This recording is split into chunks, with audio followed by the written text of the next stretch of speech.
Hi, everybody. I'm Sergey Kuznetsov, one of the founder of Sallay Academy.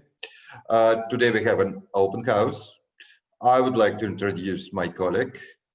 First of all, Anna Kadieva, head of on-site session, and our amazing, brilliant teachers, Dr. Matthew McConnel, head of Humanities department, Yan Rauch, head of Math and Science, Technology and Engineering department, Melinda Rice, our history teacher, and Yulia Sorokina, coordinator of diverse learning, teacher of math, etc. Okay, so I hope you're here with us, you're watching for us. And now when I introduce to everybody, I would like Anna to talk about, to tell about our history, about our values, main principles. Please write your questions. We will have a time to answer all of you. Thank you. Anna, please, it's your turn. Hello. I hope you can see my small PDF presentation. So thanks for joining us. I will try to be good at telling you everything I know myself about the academy. So first of all, why are we making a school? Well, it all started 5 years ago. It's been 5 years now. We've been doing so-called Marabou summer camps. The basic idea of the camp was that we would invite children aged 10 to 14 to come from all over the world and spend 2 weeks of their summer break studying all different subjects, starting from math and up to, I don't know, mythology and semiotics.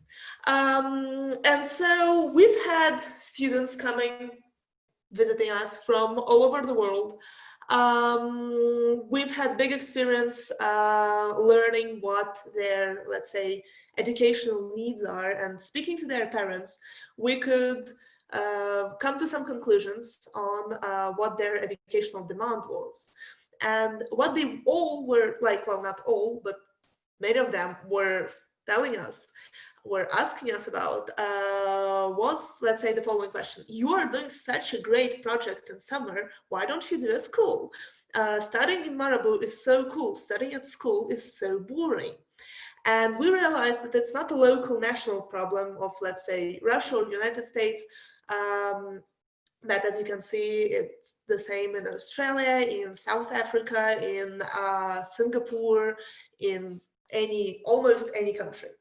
So what's wrong with the middle school? Why are children aged 10 to 14 or 15 are not interested, are not excited about going to school? The same kids who are excited about spending some time of their break studying. Well, first of all, it's what we call the lack of motivation, especially compared to the elementary school. Because actually, if you think about, I'll speak a bit further on why that happens. And so in the elementary school, students are motivated and working hard, or not that hard, but whatever, they may come to some good results. And then their motivation drops in the middle school. And by the beginning of high school, a lot of those who were talented or very, let's say, extraordinary and smart and cool students come to high school already not motivated. And even if they got to a cool high school, probably everything would be fine in their educational or in their life in terms of education. But they don't want to study anymore because middle school was so bad that they just don't believe that school is a good place for them, an interesting place for them. So what happens with their motivation in the middle school? So we believe there are two reasons why it drops. First is that the intellectual challenge drops. Imagine you are 6 years old and you don't know how to write, how to read, how to count to, I don't know, 50, and you have problems solving problems as 2 + 3, let's say. Learning all those skills is a huge challenge for a kid, and it requires like big step forward. Huge, it is an intellectual challenge, really big one. And then in middle school, suddenly you spend 3 years learning fractions. That's not interesting, spending so much time doing such things. And why it happened, there are many historical reasons that I'm not going to speak a lot about, but if you are interested, write your questions in the comment section. I just don't have that much time to cover all of the historical reasons. Just it so happens, for some reason, intellectual challenge in middle schools nowadays is very low. And the other thing that happens is that the school doesn't reach age-specific goals. I'm not going to talk a lot about age-specific goals because that's Yulia's field, and so she will cover the question more. But just remember that age-specific goals are a very important part of middle school goals in order for students to keep studying, keep learning. So if we are so smart to tell you that middle school is not at its best right now, you probably want to know what we think middle school should be like. Obviously, as I've said, middle school has to have academically strong curriculum, intellectually challenging enough. It has to have possibility of skill development for students, and there I speak not of both academical skills, such as, let's say, writing, and social emotional skills, such as, I don't know, group work. And also it has to be inclusive, so that all students capable of learning with all their specific needs that they might have. Maybe they are too smart, or maybe they are a little slower at proceeding language, or maybe they are having, I don't know, it's not an obvious task for them to communicate with other children. They all have to have a chance to learn as great as they can.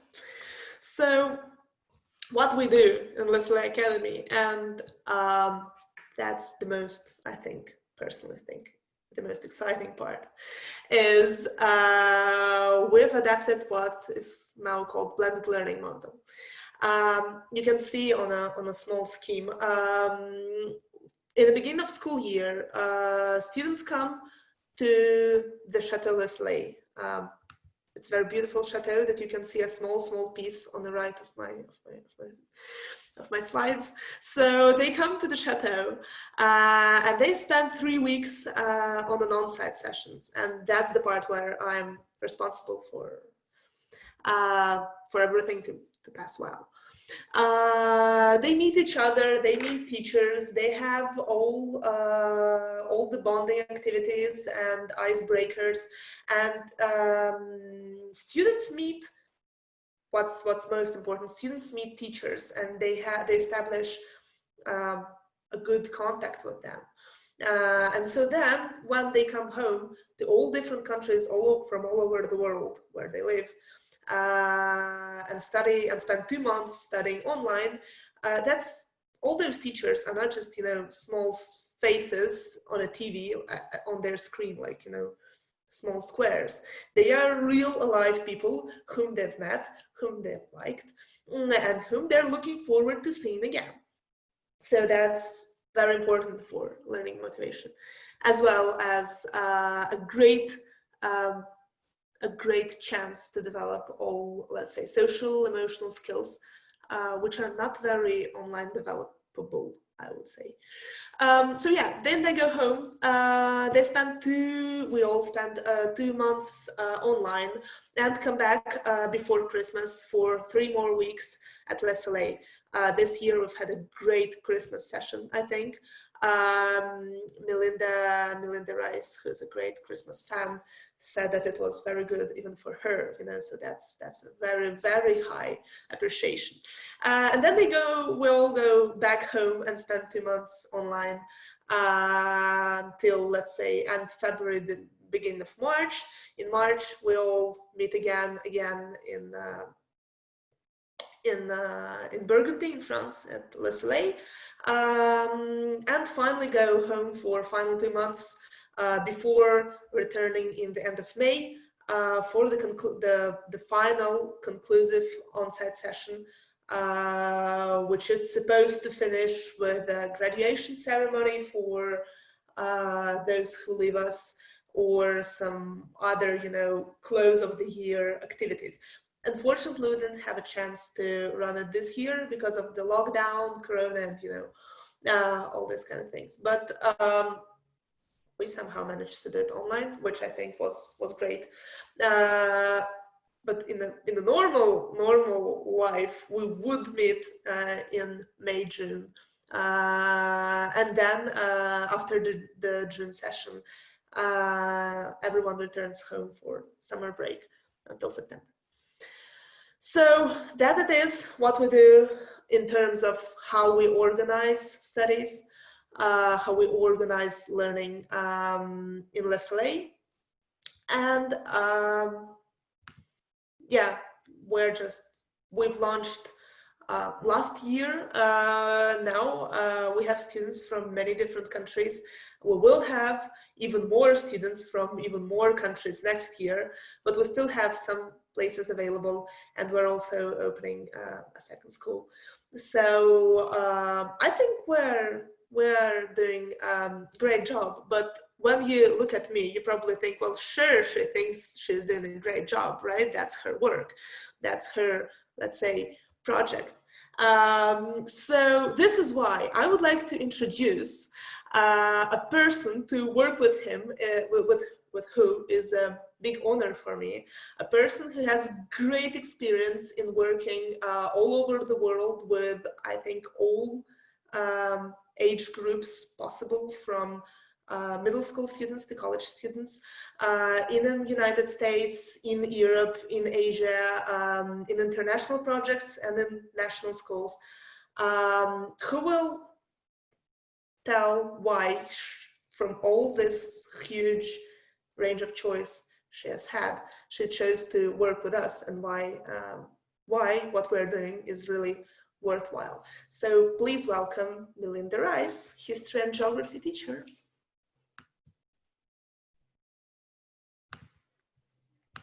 Wow, thank you for the lovely introduction. Yes, so I've had a very eccentric career in teaching. I worked with Johns Hopkins in Hong Kong with kids aged 7 to 10. I worked with middle school kids in India. I worked with high school kids, study abroad programs through Duke University. And I've also taught at the college level. So I feel like I've seen teaching in a lot of different places, in a lot of countries, and a lot of different approaches. And I feel really honored to be part of this program, because I think we're taking what is best about the programs that Duke and Johns Hopkins run, but applying it to year round and doing something really innovative with the blended learning. So I'm going to try and explain that. So what the programs I've worked with, for example, Duke and Johns Hopkins, have done is to take these 3-week summer programs, mostly for middle school kids who are classified as gifted, twice exceptional, have some kind of special needs. And these are programs that are really wonderful because the kids come to camp for 3 weeks and they study intensively architecture or cryptography or mythology.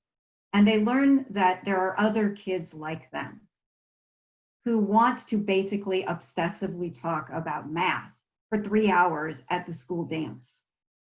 And they didn't think there was anyone else like them. And they feel that they're finally challenged and accepted. And they've also they make friends, which is hard for many of them at their schools, where they feel like the only one who's curious and wants to work really, really hard at school. So these programs are wonderful, but they're short. They're only 3 weeks long. And I think what Le Sallay has done is to take the Marabou model and to apply it to year round. So you have this really innovative curriculum that the teachers are able to create and craft. We're not teaching to a test. We're not teaching to a set curriculum that every student must meet certain benchmarks at an exact moment. We're much more flexible than that, and we can change course in the middle of a semester to accommodate a particular student's needs, in part because we're small, and also I think in part because of this blended learning, which I'll explain in a minute. So we're able to innovate with the curriculum and do things that are more project-based. And I know that both Matt and Yan, who will speak in a moment, will talk about this a little. It's kind of active learning. You present students with real problems. And with history, what I have to explain to the students is you are not here to memorize facts.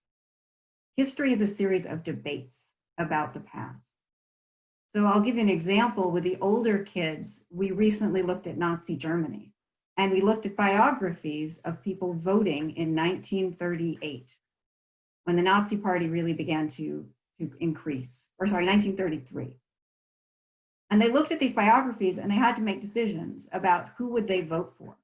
Would they vote for the moderate party, for the more radical left of the communists, or would they vote for the Nazis, and why? There's no right answer to this question. And it allows students to be independent thinkers and to debate and to begin to think for themselves, which is exactly what you need to do at this age. Because when they're becoming much more independent, they're trying to become independent. As I'm sure if any of you have teenagers know, there's a lot of pushing away and let me do it. I know how to do it. So we try to give them that freedom and some of that choice, right, in their learning, which you really don't get in regular schools. They simply can't. Too many students, too many benchmarks to hit, too much administration. And we simply don't have that. But we do have some administration, but not quite to the same extent. So we've got this innovative curriculum, right? That's very much project-based learning, encourages independent thinking. I think the other thing that's really unique about what we do is the blended learning, which I think we're all skeptical, right? We didn't grow up learning online like this. We were in a classroom. That seems normal and right. But after teaching for a year at Le Sallay, I've realized there are huge advantages, particularly for this age group. Younger kids do, I think, need the structure of a classroom and the socialization.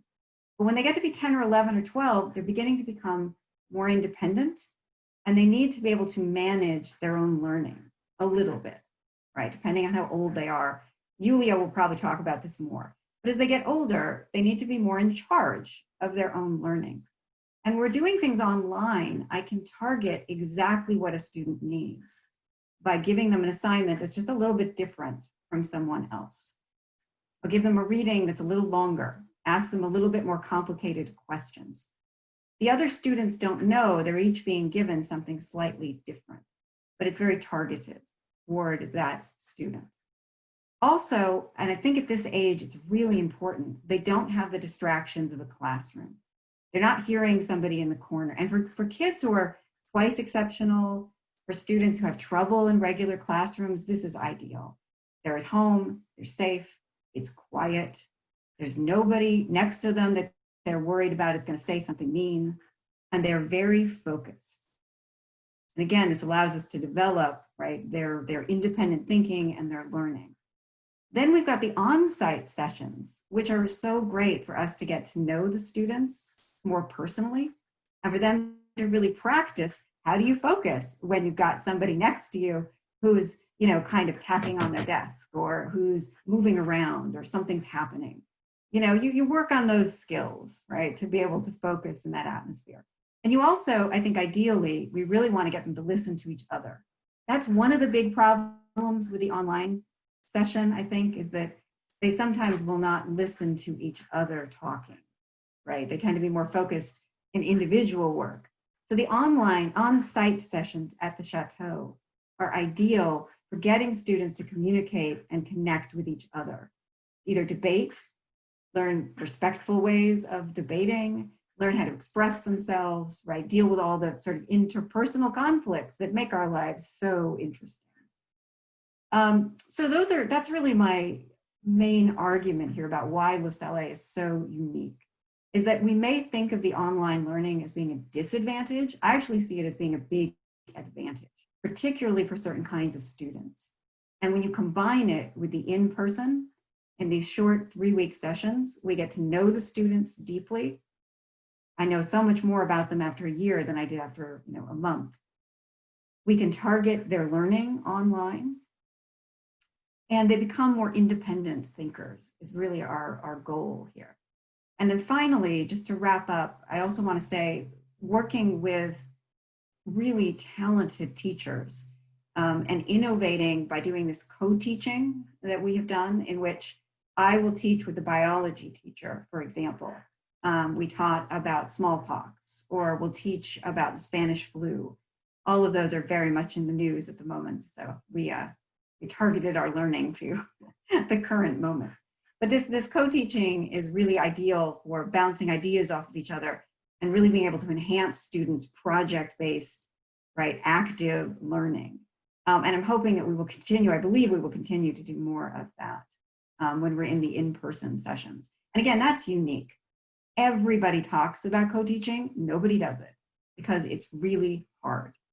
And I think we're actually have made some real progress, and the students have really responded to this kind of innovative cross-disciplinary studies. And just to sum up, this is an age where kids, you're really setting the foundation for their future success. I think Anya is absolutely right. This is the age when kids get very disengaged. They are not challenged often in middle school. They're just sick of being in school, and they've got a lot of hormones and things going on.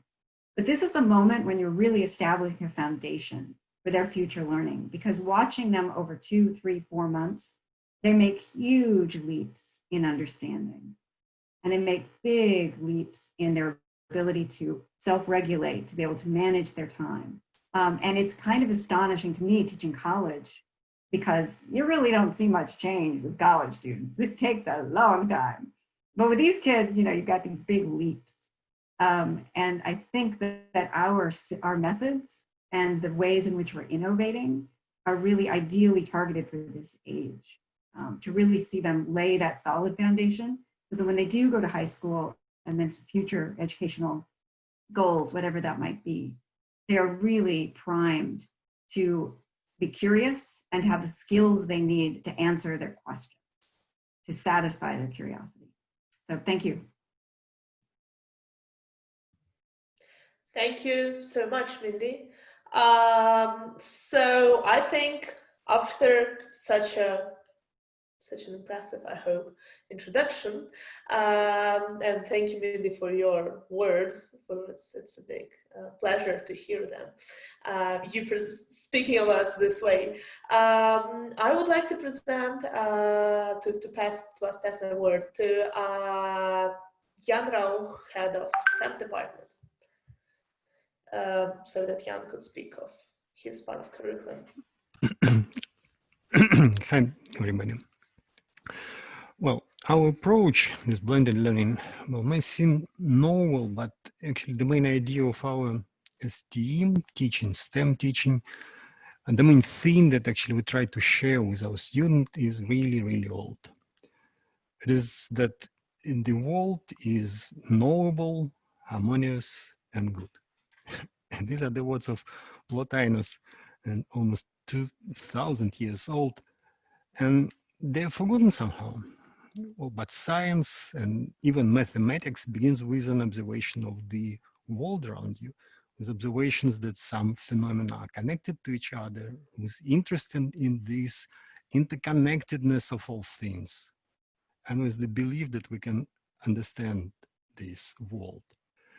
So teaching the science first means showing the students how actually knowledge can be obtained from the world around them, how all these connections and, well, so the harmony can be discovered. And in math, we just do math. Well, it's not tautology. We made problem solving the core of our math curriculum. Well, but everyone does that, right? No, not exactly. Because we don't start with definitions and methods and so on. The idea is to let students, again, discover all these concepts themselves. Because you cannot teach kids math definitions, methods, ideas, unless they really need them, unless they, these concepts actually help them to solve some fascinating math problems. So we just try to come up with interesting challenges in the well, most helpful order. And solving mathematical puzzles actually teach actually kids how to do math, the real math, and bring them to joy. And certainly we enjoyed this process ourselves, right? Because when kids come to our school, they're 10 or 11 or 12 years old. They love to play games. They love to solve puzzles. They wonder about natural world. So we try to keep this enthusiasm through all the school years and develop scientific literacy and deep understanding of math. And for me, that makes the world noble, harmonious, and good. That's it. Thank you. Thank you so much, Yan. Yan also runs astronomy club, which is, I would say, the most popular kids' free time way to spend their free time amongst the kids. So yeah, and after Yan, I would like to introduce once again Dr. Matthew McConnel, who joined us straightly from Cornell Ph.D. And now he's with us making kids write Amazon reviews imitating Shakespearean style, rhythm, vocabulary, and grammar. So Matthew, please tell more about your part of curriculum.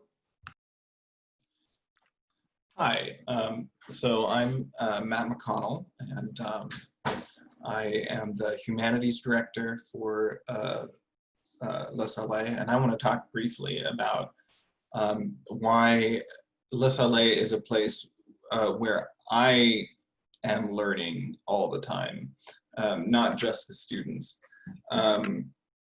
I think, you know, I could go over, you know, yes, we have a literature program that is about broadly exposing kids to world literature, including mythology and poetry and fiction and nonfiction. But I think it's more useful for me to discuss how great it's been working with these teachers who are constantly challenging me to continue learning. And I think one reason why middle schools tend to be a time when students lose their, you know, their interest, their academic interest, is because it's not just that the students have lost it, it's that the teachers, it's an age at which the teachers have lost their intellectual curiosity. And I don't think that that's true at Sallay. I am learning to be a better teacher because of each of these people who have talked or who will talk. Yulia, for instance, who's going to talk after me, is always teaching me new methods and connecting me to new resources and challenging me to be a better middle school teacher. I mean, I've been a teacher for a decade now, and I have worked with different age groups. Mindy's currently got her bingo card a little fuller than mine because she's got experience with elementary age kids, which I do not. But other than that, I think we're on par. But Yulia is always challenging me to be a better middle school specific teacher and work with the kids that are right in front of me in ways that are best for them. So I'm thankful to be constantly challenged to learn better methods by Yulia. I'm thankful for Mindy, who is a fellow nerd, in case you couldn't tell from her talk, who's a fellow nerd, and we constantly are getting excited about the subject matter that we're going to teach, and we feed off each other in this respect. Like we help each other, we enrich each other's programs. And Yan too, because we put together such an interdisciplinary program at Sallay, where it's not just the humanities that are sharing with each other, it's math and science sharing with the humanities as well. Yan has shown me how important it is to keep that wonder alive, because Yan is someone who is so good at sharing the fact that he doesn't have all the answers about the universe, and he invites students to see that is actually a really interesting and vibrant and wonderful position to be in, because it means that we're exploring together.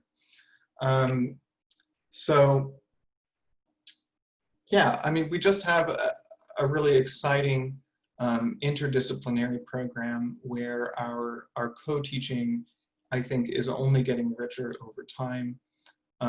We've done 1 year, and I feel that I've improved as a teacher. I'm excited to see where I go with my teaching at Sallay, and I'm excited to see always, of course, where the students are progressing as well. So, and I think though that excitement that I feel is infectious, and that maybe infectious, not a good word to use right now. Maybe it is. It's something that they learn and that they emulate as well. They see that we are curious and excited, and they remain curious and excited as well. So, you know, that's what I have to say about the humanities, that, you know, we are improving, and we will always be improving, I think, at Sallay because of the extraordinary people here. So.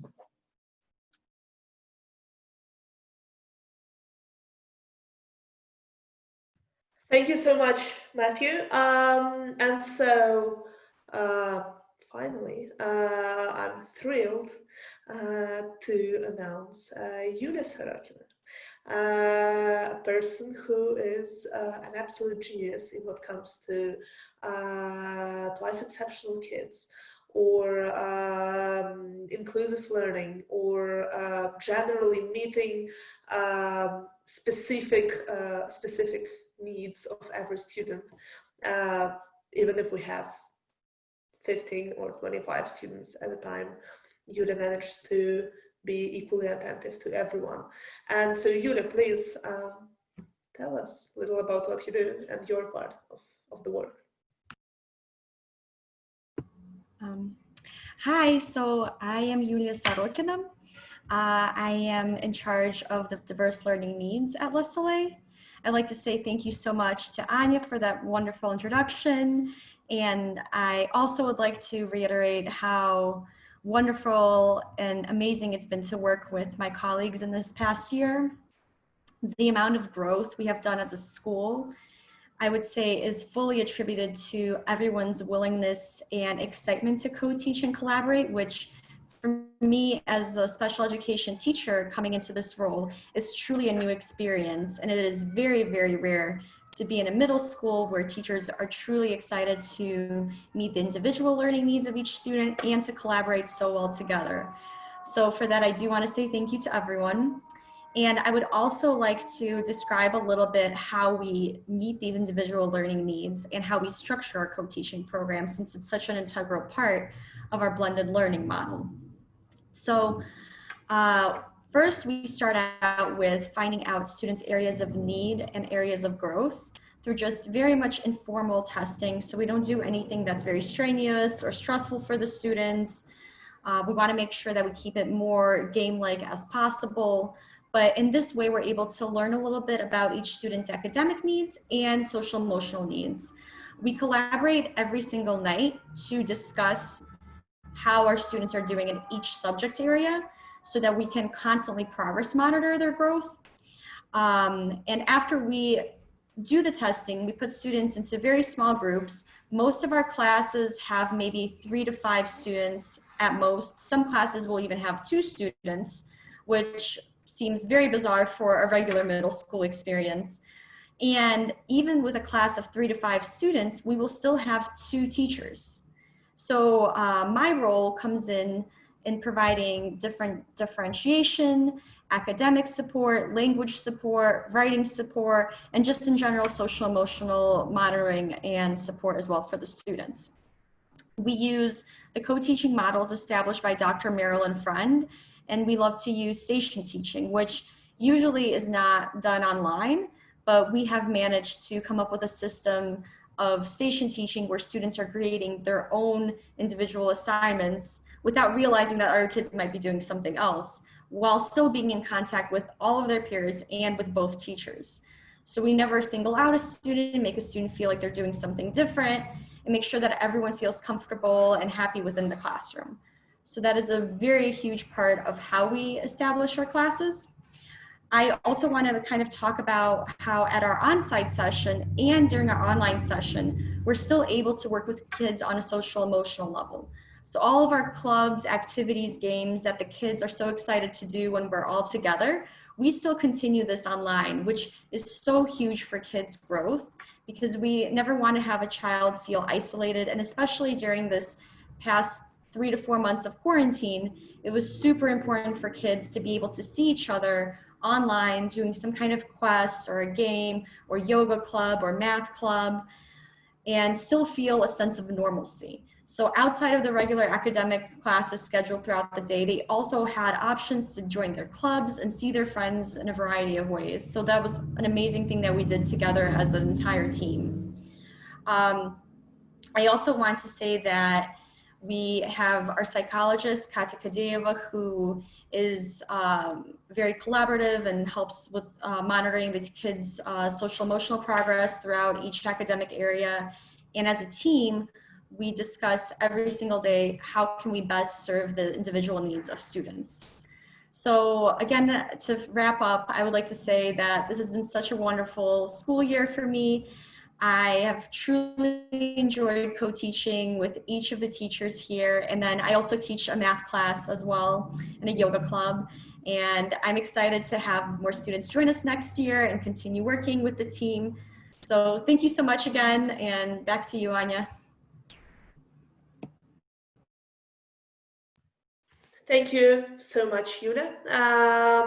So I think here we are done with the presentation part. And while we were speaking, there were people sending us questions on Facebook or wherever else we are translating this.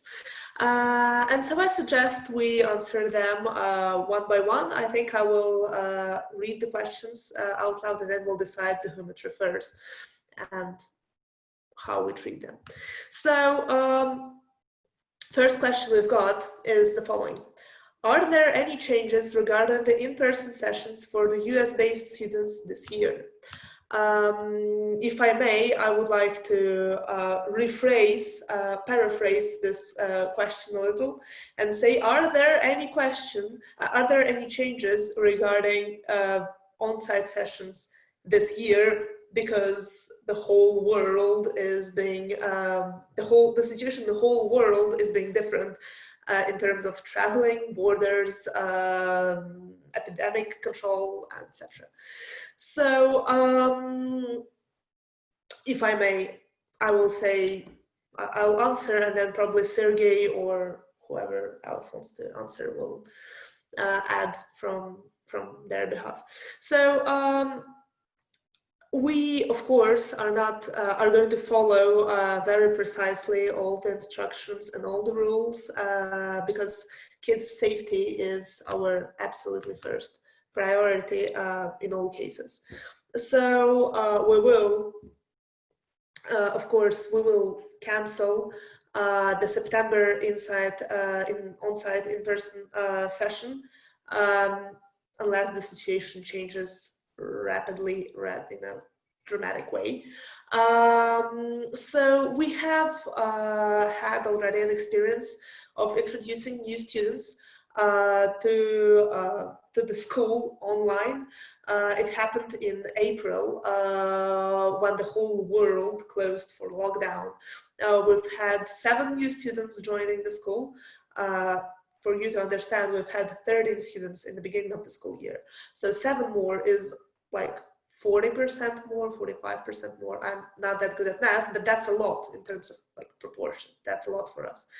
And we could introduce them to school, bond them with teachers, bond them with other students, make them stay focused and motivated for the whole 2 months, April and May, and even part of June, till the end of the school year. It worked well. I think, of course, it would have worked even better if we had a chance to meet them in person first, but well, we didn't have it. So we will start the school year as always, as planned in the beginning of September. We will start it online. We will spend some time in the beginning of the school year, I think maybe 2 or 3 weeks, focusing specifically on social interactions and generally bonding and ice breaking and motivating new students, and also making them feel welcome and really part of the school among those students who come from the past school year. And then we will run the first on-site session as soon as we can. Nobody knows how the situation will develop, so as soon as we can, we run the first on-site session. Obviously, it is hard when we are an international school with students coming from all over the world to take into consideration all the countries and all the regulations. But answering the particular question that was asked, we have 3 teachers out of 7 or 8 who live in the US. We have a lot of students who live in the US.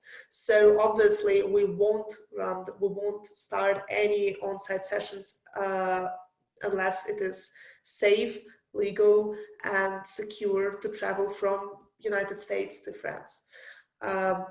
And we won't run the session without the Americans, because we need all the students and all the teachers to be in the chateau in order to for the whole on-site session to work.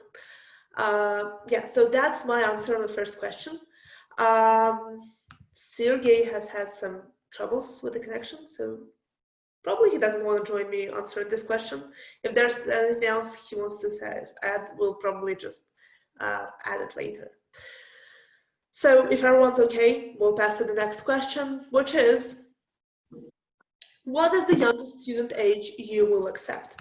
So as we say, we accept students, we are working with middle school age group.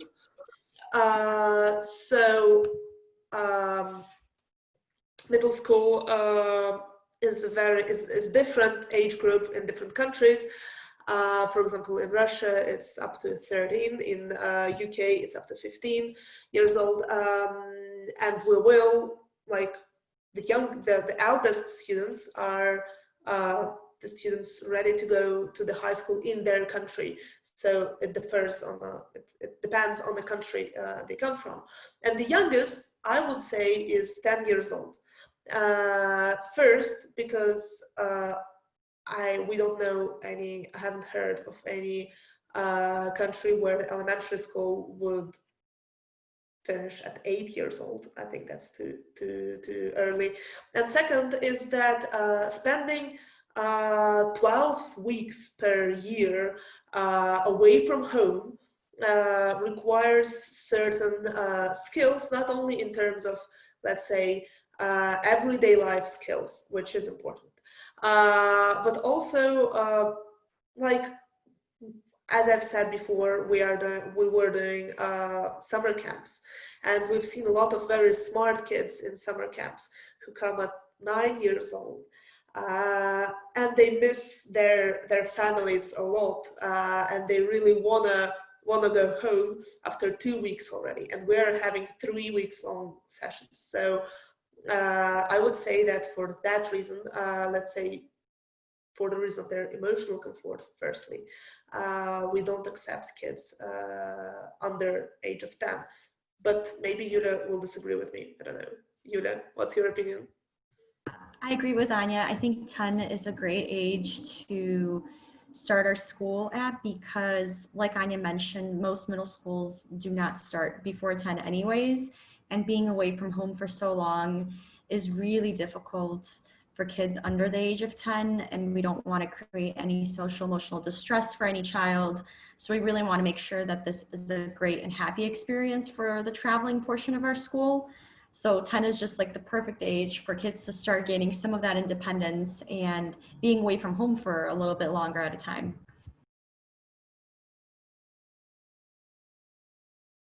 Yeah. So so the next question I can see is why don't you have an elementary school program? Well, for this very reason, elementary school elementary schoolers are too young to go away from home for that long. We believe that that's important for kids to feel, for all the students to feel very comfortable and emotionally okay on like in here. And that's also the reason why we don't make let's say 4 weeks long sessions, because 3 weeks is already a lot. 4 weeks would be too much. So yeah, that's the reason why we're not doing an elementary school program now, and we're not planning to do it any time later.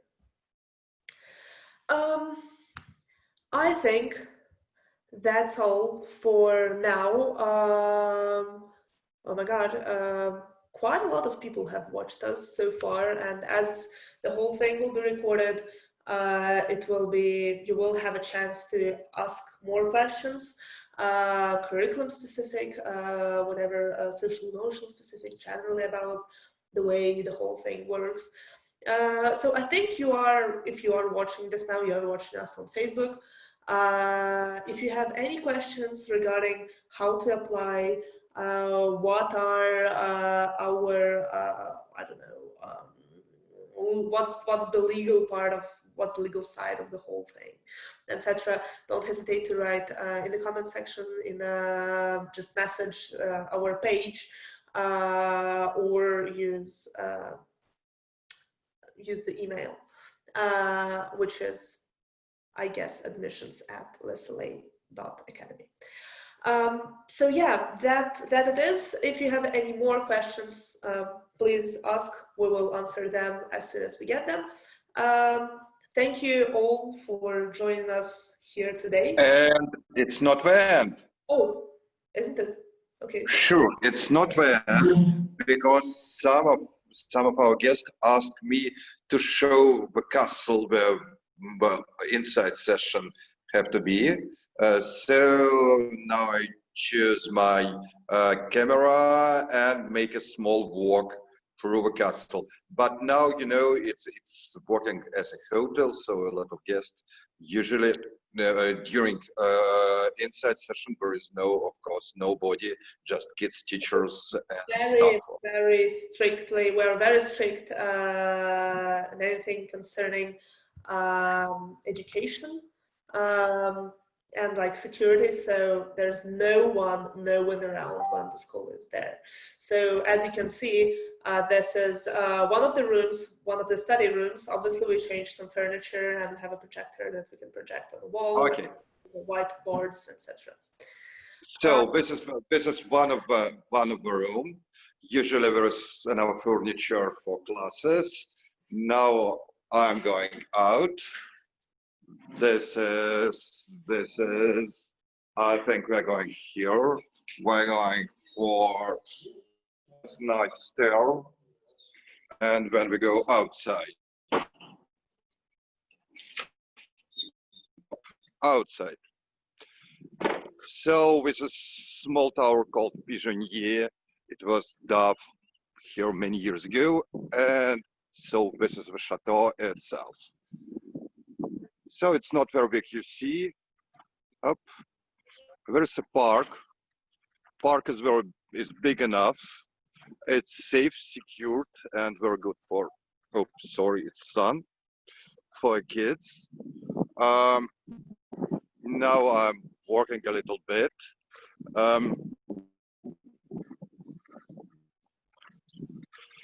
So this is our entrance, main one.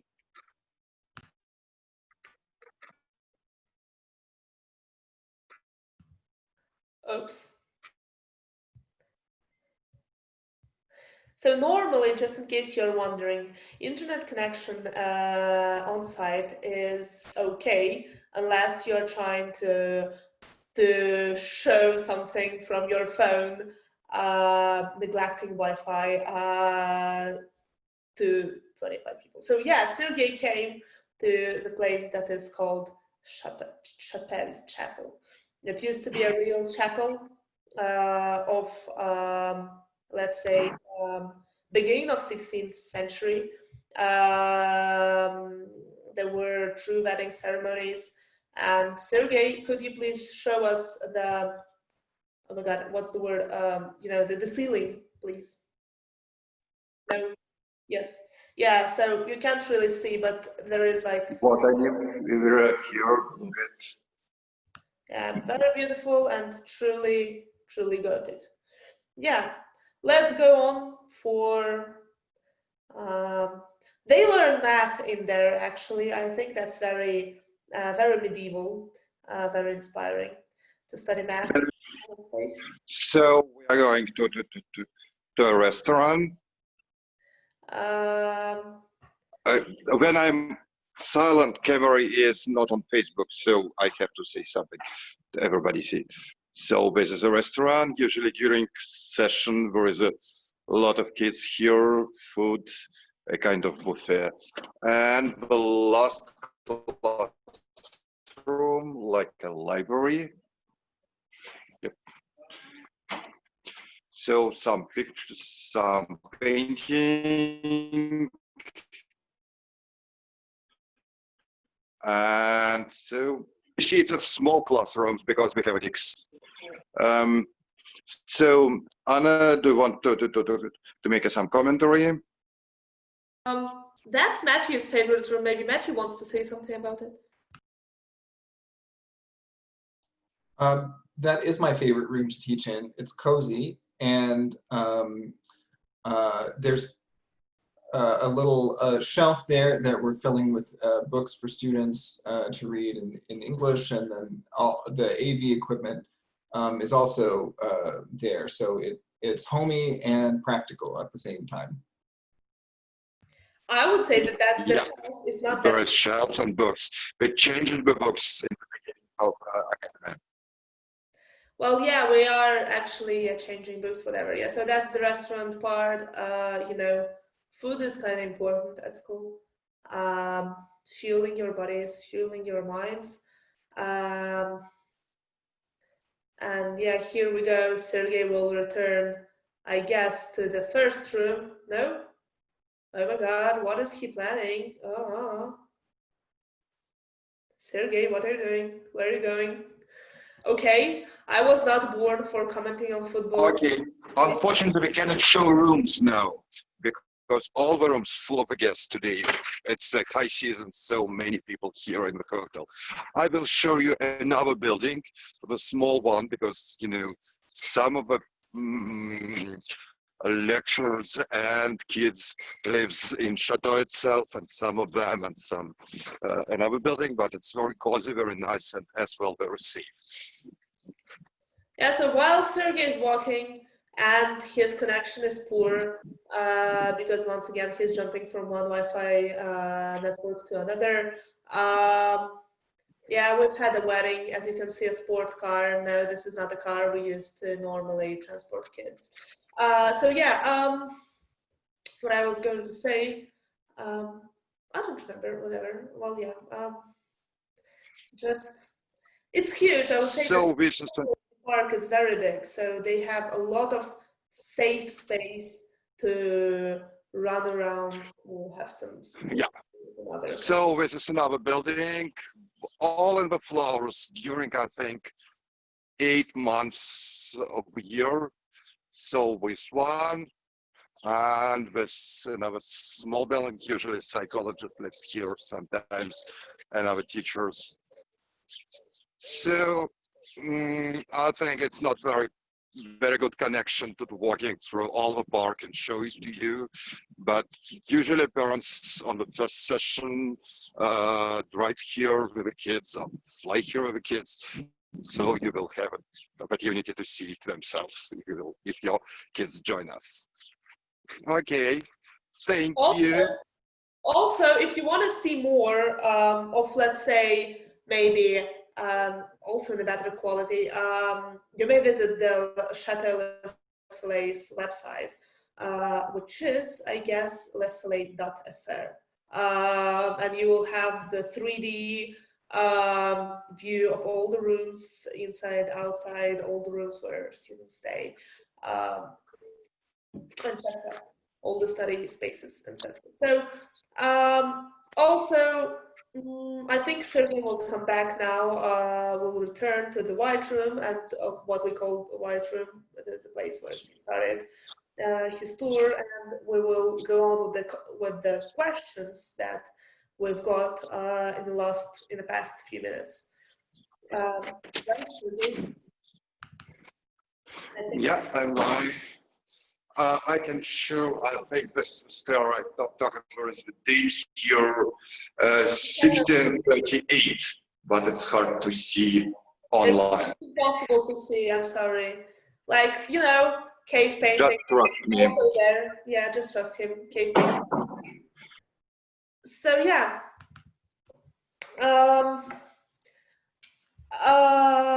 Please don't hesitate to visit our website. So the last question we've got, and I think it's an important one to cover, is can you talk a bit about how you handle different time zones, please? And my answer to this is, please look at those people, Yulia, Matthew, Yan, and Mindy. They are giants in terms of time zone management. So how we handle it, obviously the question is, during the online period, you have different groups of kids who live everywhere from, I would say that kids and adults who live everywhere from Novosibirsk, which is GMT +7, up to California, which is, I think, -6 or something like this. I mean, the difference is huge in time zones. So we divide students in little groups, taking into account their age, their level, and their time zone. For the online period, we shuffle them a little for the on-site. And then we study with them through the whole day. For some of them, sometimes it happens that, let's say, a guy from California, maybe like 9 a.m. No, not California. Maybe 9 a.m. in New York is compatible with some students from Europe. For them, it's more of an evening class. For those who live in America it's the morning class. And also we have many groups. That's how we handle different time zones. Many groups and brilliant teachers. Some of them start working at 6 a.m. Some of them finish working at midnight. But well, that's what we do. For all students, it is. I would say that we say that students cannot start earlier than at 8 a.m. and cannot finish later than I think 6 p.m. And 6 p.m. is time for elder students like 14 years old, 15 years old, who live in European hemisphere. So that's my answer. Maybe Matthew, Mindy, Yulia, or Yan would like to comment more on that. If you do, don't hesitate. If you don't, shake your hand. No, okay, you don't. Fine. So it is. Now I think we're done with the questions and we're done with the chateau tour. Once again, thank you so much for joining us. Thanks for watching us. Thanks for commenting below. Dear colleagues, we are 12th of July. You know, not always you see your, when you work at school, not always you see your colleagues on 12th of July. And it's a big pleasure for me to see you during the summer break. Thanks so much for coming and joining us on your summer break Sunday. So yeah, I think, oh, no, sorry.